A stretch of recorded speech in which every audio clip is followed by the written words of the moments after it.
outside of Jerusalem. They actually ran to a local bomb shelter. Plus Iran's future, a new supreme leader expected within days as demonstrators here at home celebrate the Ayatollah's killing. USA, thank you! USA!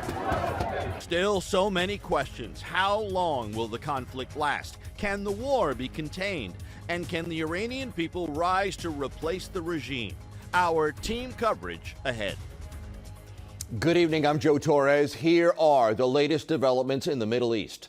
Tonight, U.S. Central Command confirms the deaths of 3 American service members in Kuwait. The president, seen here arriving in Washington tonight, called them, quote, true American patriots.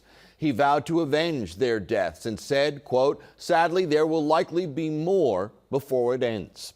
Both sides of the conflict traded blows today. The U.S. and Israel hit hundreds of Iranian targets, according to the president. U.S. Central Command just released this new video of strikes inside Iran. And Israel's latest target tonight, Hezbollah in Lebanon. Iran struck back at Israel and multiple Arab nations, with at least 9 people killed in a strike outside of Jerusalem. Iran expects to name a new supreme leader within days, as President Trump signals the U.S. operation could last for weeks. Our team coverage tonight begins with Eyewitness News reporter Sonia Rincon in the newsroom. Sonia. Joe, the U.S. and Israel may have knocked out most of Iran's firepower, but it is still lobbing missiles at U.S. targets in the Gulf and at Israel. And tonight, 3 U.S. service members still not publicly identified are dead in an Iranian strike on Kuwait. 5 more are recovering. President Trump telling ABC News tonight, quote, it's war, and you have casualties in war. Even as we continue the righteous mission for which they gave their lives, we pray for the full recovery of the wounded and send our immense love and eternal gratitude to the families of the fallen.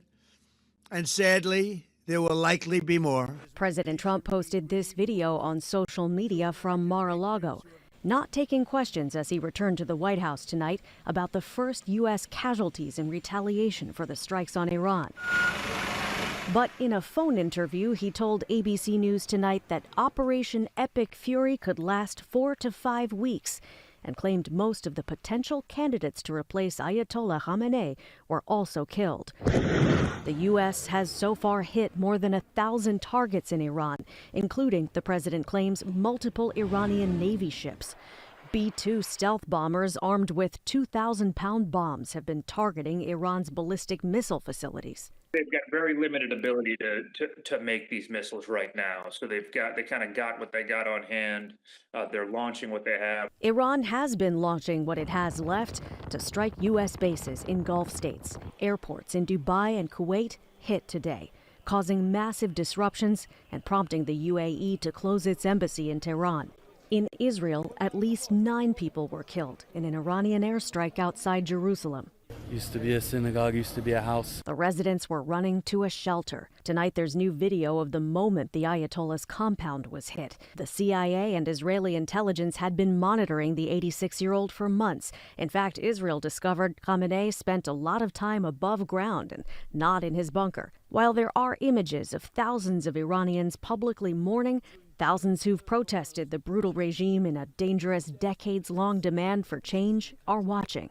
They are waiting to see how much damage the military operations that the United States and Israel is inflicting and whether the balance of power can shift towards them. Iran now claims more than 1,000 people have been killed, including more than 160 at a girls' school.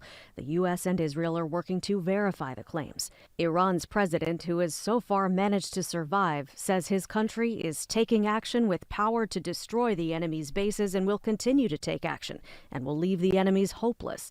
President Trump tonight tells ABC one of the few survivors of the regime has reached out.